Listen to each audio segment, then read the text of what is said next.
नमस्ते स्कॉर्पियो। मैं उम्मीद करती हूँ कि आप सभी अच्छे हैं, अपनी लाइफ में ग्रो कर रहे हैं, प्रोग्रेस कर रहे हैं। Sending you lots of prayers and best wishes from my side. Please take care, stay safe. हमारी अधूरी कहानी, इसी टॉपिक पे हम रीडिंग कर रहे हैं। जैसे कि आपने थंबनेल को देख ही लिया है, ये रीडिंग उन लोगों के लिए है जिनकी लाइफ में एक समय कोई रोमांटिक पर्सन था। इस समय आप लोग शायद साथ में नहीं हैं। क्या रीजंस थे, क्यों हुआ, कैसे हुआ, क्या आपको उनका वेट करना चाहिए, क्या इस रिश्ते में कोई जान बाकी है, क्या कुछ कर सकते हैं इस रिलेशनशिप के लिए। 7 क्वेश्चंस के आंसर मैं यहाँ पर टैरो के माध्यम से देने वाली हूँ आपको। इसके साथ साथ में आपकी yearly reading, yearly predictions for the entire year 2024 upload कर दिए हैं चैनल पे। एंड आपकी लव लाइफ 2024 में कैसी रहेगी, ये दोनों टॉपिक पे रीडिंग आपको इसी वीडियो के एंड स्क्रीन पे मिल जाएगी। साथ ही फर्स्ट 15 डेज ऑफ जनवरी 2024 कैसे रहेंगे, इस रीडिंग को आप आई बटन में चेक कर सकते हैं। सारे अटैचमेंट्स हैं, सो ईजी फॉर यू। अगर आप अपने लिए एक पर्सनलाइज्ड टैरो रीडिंग बुक करना चाहते हैं तो डिस्क्रिप्शन के अंदर मेरा व्हाट्सएप नंबर अवेलेबल है। चलिए, स्कॉर्पियो, वृश्चिक राशि, in sun, moon, rising and in Venus, हमारी अधूरी कहानी। टाइमलेस है ये रीडिंग। सबसे पहला है हमारा सवाल, इस रिलेशनशिप में आपसे कहाँ गलतियाँ हुई हैं? क्या गलतियाँ हुई हैं आपसे? आपके जो पर्सन है उनसे क्या मिस्टेक्स हुई है, उनसे क्या गलतियाँ हुई हैं? आप क्या कर सकते हो, अब क्या कर सकते हो? आप कुछ कर सकते हो या नहीं? आपके पर्सन क्या कर सकते हैं? आप लोगों की रिलेशनशिप में दूसरे इन्फ्लुएंसेस क्या रहे हैं, बाहरी ताकत जिसे हम कहते हैं, वो किस तरीके की रही हैं, क्या रही हैं? क्या इस रिश्ते को बचाया जा सकता है? अब भी क्या इस रिश्ते को बचाया जा सकता है? क्या आपको अपना टाइम, अपनी एनर्जी इस रिश्ते को बचाने में खर्च करनी चाहिए? क्या अब भी खर्च कर सकते हो आप? क्या कुछ गुंजाइश है? ओके, अगर क्लैरिफिकेशन की ज़रूरत होगी तो मैं सेकेंड डेक से कार्ड्स को पुल करूंगी। And let's start. आपसे कहाँ गलतियाँ हुई हैं स्कॉर्पियोज? कुछ कहने की ज़रूरत ही नहीं है। 6 ऑफ पेंटिकल्स। स्कॉर्पियोज, सबसे बड़ी और एक ही गलती हुई है आपसे कि आपने खुद की वैल्यू नहीं की, आपने खुद को नहीं समझा। आपने अपने रिश्ते को और अपने पार्टनर को ना सर पे बिठा के रखा, सर आंखों पर। आपने खुद के ऊपर फोकस ही नहीं किया, खुद के ऊपर ध्यान ही नहीं दिया। आप इतनी ओवर गिविंग एनर्जीज में रहे कि सामने वाले को फ्री में सब कुछ मिल रहा था ना, चाहे वो पैसा, चाहे वो रिलेशनशिप, चाहे वो लव, चाहे वो केयर, चाहे वो और कुछ, उसको सब कुछ मिल रहा था। और एक समय के बाद में उसने आपकी कद्र करना ही बंद कर दिया, क्योंकि सब कुछ मिल तो रहा है। आप खुशी खुशी समर्पित हैं उनको देने के लिए। तो वो पर्सन को कुछ, उनको कोई फ़र्क ही नहीं पड़ा। एंड ऑफ द डे उनको कुछ भी ये नहीं हुआ कि अरे यार ये मेरे लिए इतना कर रही है, मेरे लिए इतना कर रहा है, लेट मी रिस्पेक्ट। कुछ लोग ऐसे होते हैं जिनके लिए आप कुछ करते हैं तो वो आपकी रिस्पेक्ट करते हैं, आपकी कद्र करते हैं, वो रिलेशनशिप्स चलते हैं, टिकते हैं। इनने नहीं किए। अभी हम उनका रीड करते हैं कार्ड, मगर आपकी एनर्जी में बहुत ही ओवर गिविंग एनर्जीज में रहे हैं। उनने जो भी मांगा, उनने कहा घर संभालो, आपने घर संभाला। उनने बोला परिवार संभालो, आपने संभाला। उनने बोला पैसे दे दो, आपने दे दिए। उनने बोला रिलेशनशिप में ये चाहिए, वो चाहिए, वो चाहिए, सब कुछ, एवरीथिंग। आपने कुछ छोड़ा ही नहीं अपने लिए। इतना दे दिया, इतना अपनी पूरी झोली खाली करके लुटा दिया आपने ये पर्सन पे।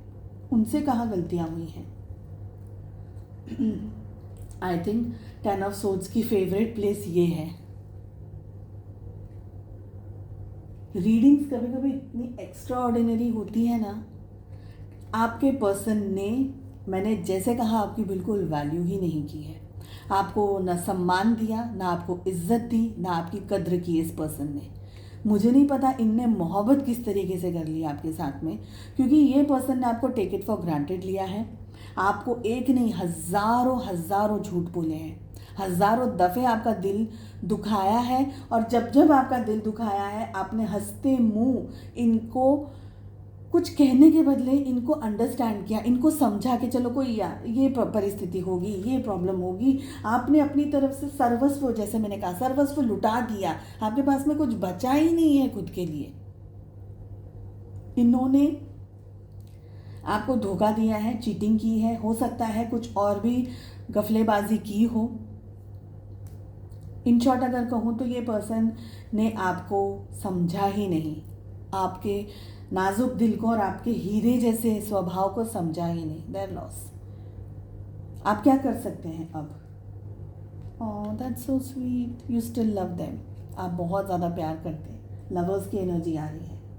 आप मोहब्बत करते हैं, आप बहुत ज़्यादा प्यार करते हैं। आज भी आप इनसे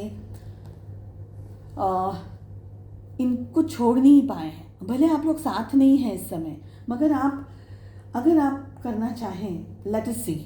मैं इसका जवाब आपको बाद में दूंगी, क्योंकि मैं ये नहीं कह सकती हूँ दूसरे कार्ड्स देखे बगैर कि ओके ठीक है आप अप्रोच कर लो, क्योंकि ये पर्सन ने आपकी वैल्यू नहीं की है। उनका कार्ड देखने लीजिए, ठीक है। आप आज भी मोहब्बत करते हैं इनसे, आज भी आप इनको बहुत बहुत बहुत ज़्यादा याद करते हैं, एंड आपका एक पास्ट लाइफ कनेक्शन है डेफिनेटली। बट ये जो पास्ट लाइफ कनेक्शन है ये एक हेल्दी कनेक्शन है। लियो की जो एनर्जी में यहाँ पर डेविल का कार्ड आया था, एक ऐसा कार्मिक टाइप का कनेक्शन हो गया, कर्म का कनेक्शन हो गया, ठीक है। लेट अस सी कि आपके पार्टनर के लिए क्या आ रहा है, कि वो क्या कर सकते हैं। दे टू मिस यू। मैंने कहा ना आप लोगों का एक कनेक्शन है। आप लोग एक दूसरे की लाइफ में एक दूसरे को सिखाने आए हैं, समझाने आए हैं। अब मैं आपको बताऊं क्या समझाने आए हैं। आपको ये सबक मिल रहा है कि कभी भी अपना सर्वस्व किसी पर भी ना लुटाएं, चाहे वो आपका सोलमेट, आपका ट्विन फ्लेम, आपका कार्मिक क्यों ना हो, कोई भी क्यों ना हो आपके सामने, आपकी जी जान, जिस पर आपकी जान न्यौछावर आप करते हो, वो भी पर्सन क्यों ना हो, अपना सर्वस्व उस पर मत लुटाइए। ये आपको सबक मिल रहा है। और इनको क्या सबक मिला? इनको आपकी तरफ से अनकंडीशनल लव, एक ऐसा प्यार, एक ऐसी मोहब्बत इनने देखी, समझी, जानी, जिसकी वैल्यू इनने नहीं की अनफॉर्चुनेटली। लेकिन ट्रू लव किसे कहते हैं? जिसके लिए आप मर सकते हो, ऐसा प्यार किसे कहते हैं? मूवीज़ में हम देखते हैं, हकीकत में करते हैं, कुछ लोग डेफिनेटली करते हैं, बट एनीवेज, पर कोई पर्सन जो सच में आपसे इतनी मोहब्बत करे कि वो मर सकता है आपके लिए, ऐसा प्यार, ऐसा मोहब्बत, ऐसी मोहब्बत, ऐसा इश्क इनने देखा है।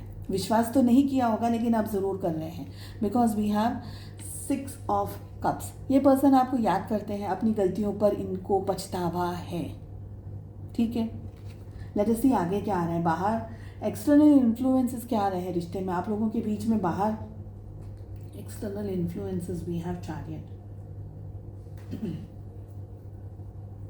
हो सकता है कि आप लोगों के रिलेशनशिप में आप लोगों को भड़काया गया हो, दोनों में से किसी एक को या दोनों को। ये एक लॉन्ग डिस्टेंस रिलेशनशिप हो सकता है आप दोनों का, जिसको संभाल पाना शायद आप दोनों के लिए आसान नहीं था, मुश्किलों से भरा हुआ है। पर इस रिश्ते ने बहुत कुछ सिखाया है। लॉन्ग डिस्टेंस हो सकता है relationship. I still want to clarify कि हमारे पास मतलब चैरियट की एनर्जी क्यों आ रही है। वी हैव स्कॉर्पियोस, वृश्चिक राशि in sun, moon, rising and in Venus.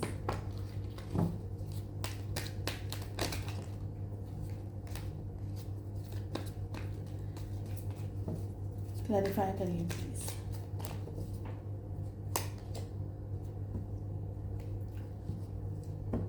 कोई पर्सन इस रिश्ते से मूव ऑन करके चला गया हो, छोड़ के चला गया हो क्या? डेफिनेटली चैरियट भी वही है, ट्रैवलिंग का कार्ड है। रिश्ते को इम्पोर्टेंस नहीं दी, पर्सन को आपको इम्पोर्टेंस नहीं दी, रिलेशनशिप को टेक इट फॉर ग्रांटेड ले लिया हो। शायद कोई दूसरी सिटी, दूसरे शहर में अच्छी जॉब मिल रही थी, कुछ अच्छा करियर था, कोई अच्छी खूबसूरत रिलेशनशिप में शादी वगैरह, ऐसा कोई भी ऐसी चीज़ जिसमें कि ट्रैवल लिखा, जुड़ा, दूर जाना लिखा है, ठीक है। वो एनर्जी यहाँ पर आ रही है। एक्सटर्नल इन्फ्लुएंस वो दिख रहा है। अब हम देखते हैं कि क्या इस रिश्ते को बचाया जा सकता है, क्या अब भी कोई गुंजाइश है इसके रिश्ते को बचाने के लिए? यस, ये रिश्ता बचाया जा सकता है। कैसे? आप खुद पे फोकस करिए, और ये जो इस एनर्जी में आप थे, ओवर गिविंग एनर्जी में, इसको आप देखिए, मुझे ज़्यादा कुछ कहने की ज़रूरत नहीं है आप लोगों के लिए, आप बहुत कुछ खुद ही सीख चुके हैं। मैं आगे कहूँगी तो it will be like repeating. आप अपनी वैल्यू करिए अभी, अपनी वैल्यू की। स्कॉर्पियोज, आप में से बहुत सारे ट्विन फ्लेम्स हैं यहाँ पर, ट्विन फ्लेम कनेक्शन में हैं, सोलमेट है, ट्विन फ्लेम है, डेफिनेटली, ठीक है। आपको नहीं पता है कि ट्विन फ्लेम कनेक्शन क्या होता है, आप प्लीज़ उसको गूगल कर लीजिए, वो बहुत बड़ी चीज़ है। यहाँ बताऊँगी तो it will be unnecessary for the rest of people. आप लोगों को एक दूसरे की लाइफ में लाया इसलिए गया है ताकि आप लोग बहुत कुछ सीख सको। जैसा मैंने पहले ही कहा, वापस नहीं रिपीट कर रही हूँ। आप लोगों की शादी फ्यूचर में पॉसिबल है, लेट अस सी ये वाला कार्ड क्या कह रहा है, बट पॉसिबिलिटीज़ हैं। इस रिश्ते को अभी भी बचाया जा सकता है, इसीलिए आपके लिए लवर्स की एनर्जी आ रही है। आप नहीं भूल सकते इनको, आप छोड़ भी नहीं सकते, चाहे आपका इस पर्सन ने कितना ही दिल तोड़ दिया हो। लेट अस सी कि क्या आपको अपना टाइम, अपनी एनर्जी इस रिश्ते को बचाने के लिए खर्च करनी चाहिए। It is a yes, queen of wands, it is a yes.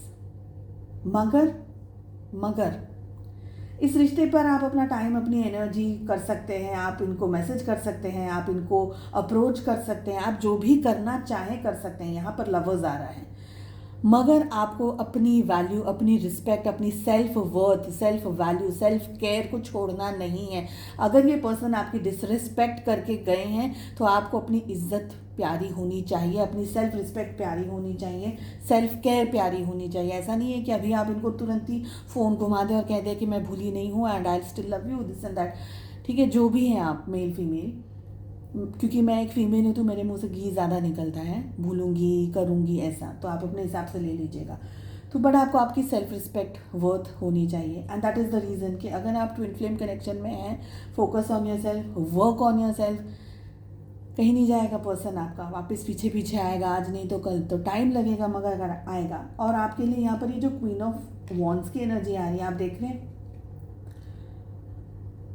ये क्वीन ऑफ वॉन्ड्स है ना, इस तरह, इस दूसरे डायरेक्शन में देख रहे हैं, इस सीधा नहीं देख रहे हैं, ठीक है, दूसरे डायरेक्शन में देख रहे हैं। आपका फोकस खुद पे होना चाहिए। यहाँ पर ये देख रहे हैं काट, ये तो इनको स्ट्रेट देख रही है ना, ये तो यदि सीधा देख रही है, लेकिन आपका फोकस कहाँ होना चाहिए, इनके ऊपर कम और खुद के ऊपर ज़्यादा होना चाहिए। But you are ready. अगर सामने वाला पर्सन आपको अप्रोच करता है तो सोच समझ करके आप उनको जवाब दे सकते हैं। उसके लिए आपको इतनी पॉजिटिव और हाई वाइब्रेशनल एनर्जी में आना होगा कि सामने वाले को आप ये बता सको कि चलो तुमने जो भी किया, मगर मैंने बोलने की ज़रूरत नहीं, मगर मैं इतनी पॉजिटिव एनर्जी में हूँ कि वो सामने वाला खुद ही अपनी गलती से पानी पानी हो जाए कि मैंने क्या कर दिया। तो stay in those energies, high vibrational motivated energies, एकदम स्ट्रॉन्ग एनर्जीज। अपने आप को कमज़ोर मत करिएगा रो रो करके। ओके, आई होप ये रीडिंग हेल्पफुल रही है, और इन रीडिंग से मेरी कोशिश है आप लोगों के जो मैं मैसेजेस पढ़ती हूँ, मुझे आई रियली एम लाइक कि मैं क्या कहूँ और हर एक मैसेज को जवाब नहीं दे पाती हूँ। इन रीडिंग से मेरी कोशिश है कि मैं उन लोगों की हेल्प कर सकूँ या उन तक पहुँच सकूँ जिनको ऐसी रीडिंग्स की, हीलिंग की ज़रूरत है। That is what healing life is all about. उम्मीद करती हूँ कि आप इस रीडिंग को शेयर ज़रूर करेंगे उन लोगों को जिनको ज़रूरत है, और सब्सक्राइब कर लेंगे चैनल को। एंड स्क्रीन्स और आई बटन को चेक करना मत भूलिएगा। एंड हम मिलते हैं नेक्स्ट रीडिंग में। अपना ध्यान रखिएगा। Take care, bye bye.